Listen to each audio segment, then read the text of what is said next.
Hello friends, welcome to CS theory Tamil. இந்த வீடியோவில் file allocation methods பற்றி தெரிஞ்சுக்க போகிறோம்.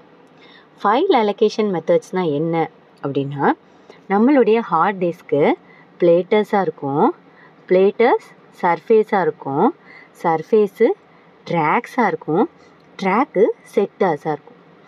இந்த செக்டார்ஸில் நம்மளுடைய ஃபைலை எப்படி சேவ் பண்ணணும் அப்படிங்கிறது தான், எப்படி நம்ம அந்த ஹார்ட் டிஸ்கோட செக்டரை ஃபைலுக்கு அலோகேட் பண்ணுறோம் அப்படிங்கிறது தான் file allocation method. For example, நம்மக்கிட்ட ஒரு 1 GB மூவி இருக்குது. நம்மளுடைய செக்டார்ஸில் நம்மளால் அப்படியே கொண்டாந்து 1 GB சேவ் பண்ண முடியுமா? முடியாது. ஏன்னா செக்டாரோட சைஸு லிமிட்டட் தான். ஈவன் தான் நம்மளுடைய ஹார்ட் டிஸ்க்கு பெருசாக இருந்தாலும் கூட செக்டாரோட சைஸு கம்மி தான். இந்த 1 GB மூவியை நம்ம என்ன பண்ணுறோம் அப்படின்னா, லாஜிக்கலாக ஸ்ப்ளிட் பண்ணுறோம். லாஜிக்கலான்னா நிஜமாக அதோட ஃபைல், அது 1 GB மூவி அப்படியே தான் இருக்கும். நம்மளுடைய செக்டாரில் சேவ் பண்ணுறதுக்காக சின்ன சின்ன யூனிட்ஸாக ஸ்ப்ளிட் பண்ணி உடச்சி செக்டாருக்குள்ளே கொண்டுட்டு வந்து சேவ் பண்ணுறோம். ஸோ எந்த செக்டாரில் மூவியோட எந்த பார்ட்டை சேவ் பண்ணுறோம், எந்த ஆர்டரில் சேவ் பண்ணுறோம், அதை சேவ் பண்ணுறதுக்கு ஃபாலோ பண்ணுற எத்திக் தான் இந்த ஃபைல் அலோகேஷன் மெத்தட். ஆக்சுவலாக 2 டைப்பான ஃபைல் அலோகேஷன் மெத்தட் இருக்குது. ஒன்று கான்டிகுவஸ், இன்னொன்று நான் கான்டிகுவஸ். இந்த ரெண்டும் நான் கான்டிகுவஸில் வரும். சில புக்ஸில் 3 டைப்ஸ்ன்னு போட்டிருக்காங்க.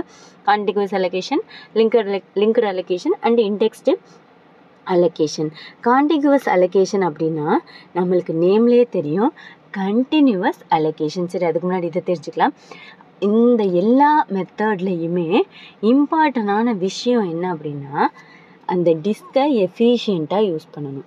அந்த டிஸ்கில் செக்டார் எதுவுமே காலியாக இருக்கக்கூடாது, இல்லை யூஸ் ஆகாமல் இருக்கக்கூடாது. அந்த ஸ்பேஸை நம்ம எப்படி ப்ராப்பராக யூஸ் பண்ண வைக்க முடியுமோ அப்படி யூஸ் பண்ண வைக்கணும் இந்த மெத்தட்ஸை வச்சு. இன்னொன்று, நம்ம சேவ் பண்ணியிருக்க ஒரு ஃபைலை ஃபாஸ்ட்டாக அக்சஸ் பண்ண முடியணும். அதை உள்ளுக்குள்ளே இருக்கணும்னு எடுக்கணும் அப்படின்னா அதுக்கு லேட் ஆகுது அப்படின்னா அது ஒரு எஃபிஷியண்ட்டான மெத்தடாக இருக்காது. ஸோ ஒரு ஃபைலை ஃபாஸ்ட்டாக அக்சஸ் பண்ண வைக்கிறதும் அந்த டிஸ்க் ஸ்பேஸை எஃபிஷியண்ட்டாக யூஸ் பண்ண வைக்கணும் அப்படிங்கிறது தான் இந்த எல்லா மெத்தடோடையும் ப்ரைமரி கோல். ஃபஸ்ட்டு கான்டிகுவஸ் அலோகேஷன் என்னென்னு தெரிஞ்சுக்க போகிறோம்.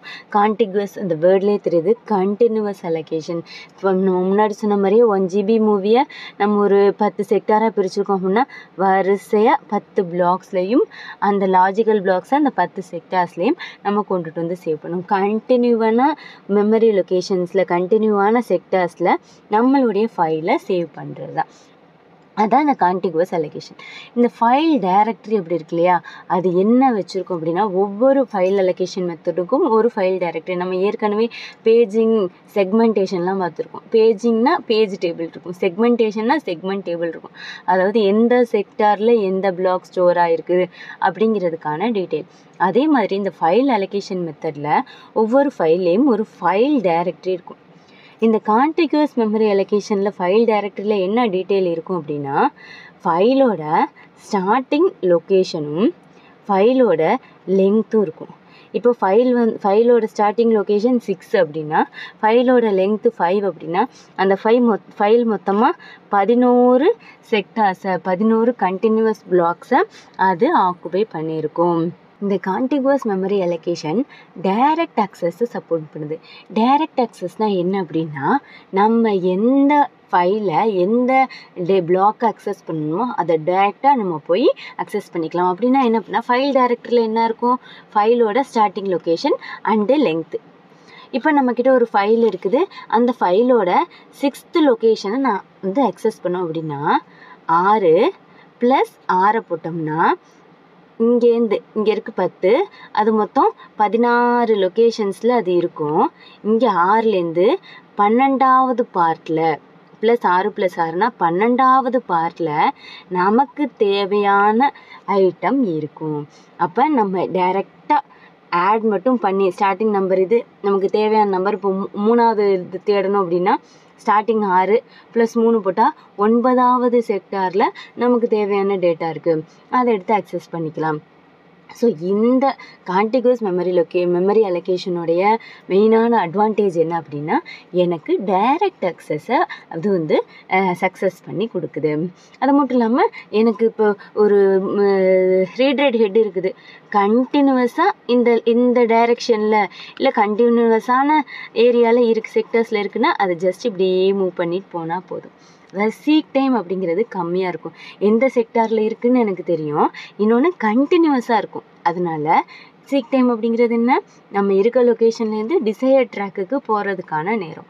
அப்போது டிசையர்டு ட்ராக்கு கண்டினியூவஸாக இருக்குது அப்படின்னா எனக்கு சீக் டைம் அப்படிங்கிறது மினிமலாக இருக்கும் அண்ட் எனக்கு ஃபாஸ்ட் அக்சஸும் பண்ண முடியும்.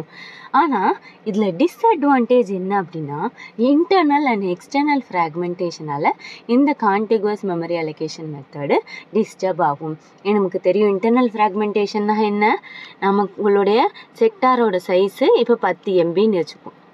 நம்மளுடைய ஃபைலில் நம்ம 8 MB தான் இருக்குது அப்படின்னா மிச்சம் 2 MB அன்யூஸ்டாக இருக்கும். இதுதான் இன்டர்னல் ஃப்ராக்மெண்டேஷன். எக்ஸ்டர்னல் ஃப்ராக்மெண்டேஷன்னா என்ன, ஃபைல் இப்படி இருக்குது, செக்டார் இப்படி இருக்குது, ஒவ்வொரு இடத்துலையும் இதில் ஒரு 2 MB சும்மா இருக்குது, இதில் ஒரு 4 MB சும்மா இருக்குது வேஸ்ட்டாக, இதில் ஒரு 3 MB சும்மா இருக்குது, மொத்தம் 9 MB காலியாக இருக்குது. 8 MBக்கு ஒரு ஃபைல் வருது. ஈவன்தோ இந்த 8 MB ஃப்ரீயாக இருந்தாலும் கூட, 9 MB ஃப்ரீயாக இருந்தாலும் கூட இந்த 8 MB ஃபைலை நான் உள்ளுக்குள்ளே வைக்க முடியாது. ஏன்னா இது கண்டினியூவஸாக இல்லை, இது எக்ஸ்டர்னல் ஃப்ராக்மெண்டேஷன். ஸோ இந்த கான்டிகுவஸ் மெமரி அலோகேஷன் அப்படிங்கிறது எக்ஸ்டர்னல் ஃப்ராக்மெண்டேஷன் அண்ட் இன்டர்னல் ஃப்ராக்மெண்டேஷனால் சஃபர் ஆகுது. இன்னொரு பெரிய பிரச்சனை என்ன அப்படின்னா, நம்மளால் ஃபைலோட சைஸை இன்க்ரீஸ் பண்ண முடியாது. அப்படின்னா என்னன்னு தெரிஞ்சுக்கலாம். இப்போது 1 2 3ன்னு ஒரு பிளாக் கண்டினியூவஸ் செக்டார் இருக்குது, 4 5 6 இருக்குது. ஒரு ஃபைலை 1 2 3ல் கொண்டுட்டு வந்து சேவ் பண்ணிட்டோம். இன்னொரு ஃபைல் வருது, அதுக்கு 3 செக்டார் தேவை, 4 5 6ல் சேவ் பண்ணிட்டோம். இதை ஏபிசின்னு வச்சுக்கலாம், இதை டிஇஎஃப்னு வச்சுக்கலாம். இப்போ இந்த ஏபிசி ஃபைலில் நான் ஒரு மாடிஃபிகேஷன் பண்ணுறேன், எனக்கு இந்த சைஸை இன்க்ரீஸ் பண்ணணும். ஆனால் 4 5 6ன்னு அடுத்த ஃபைலு இந்த பேஜை இந்த செக்டார்ஸை ஆக்குபை பண்ணிருச்சு. இந்த ஃபைலை நான் இன்க்ரீஸ் பண்ணணும், இன்னொரு செக்டார் வேணும் அப்படின்னா கண்டினியூவஸான செக்டார் இங்கே அவைலபிளாக இல்லை. ஸோ ஒருவேளை இந்த ஃபைலை இன்க்ரீஸ் பண்ண முடியாது, இங்கே வாய்ப்பே இல்லை. ஏன்னா இங்கே 4th லொக்கேஷன் இங்கே காலியாக இல்லை, இதோட எனக்கு கண்டினியூவஸான செக்டார்ஸும் காலி ஆகிடுச்சு. அது இந்த கான்டிகுவஸ் மெமரி அலோகேஷனில் ரொம்ப பெரிய டிஸ்அட்வான்டேஜ். இவ்வளோதாங்க கான்டிகுவஸ் மெமரி அலோகேஷன் மெத்தட்ஸ். தேங்க்யூ.